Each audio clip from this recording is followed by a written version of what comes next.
Eder. Mech. Pallister.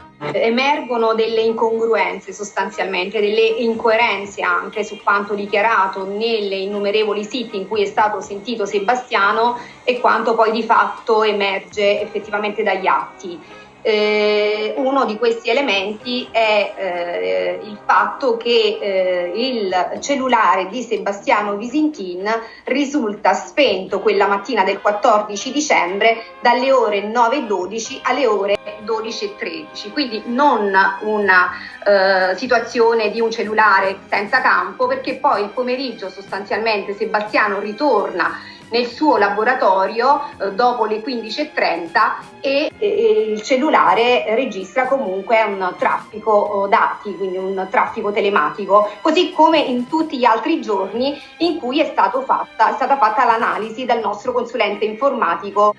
Non solo, ci risulta una incompatibilità tra quelli che sono i consumi di energia elettrica registrati, non sono compatibili. C'è un picco di consumo di energia elettrica alle 9:45 che è pari a 0,408 kW, per cui insomma un consumo assolutamente irrisorio che non ci fa immaginare una attività a pieno regime della strumentazione che il signor Visintin aveva in quel laboratorio, quindi una fresa per arrotare i coltelli collegata ad un bidone aspiratutto e ad un'altra ancora strumentazione per la fresatura delle lame dei coltelli.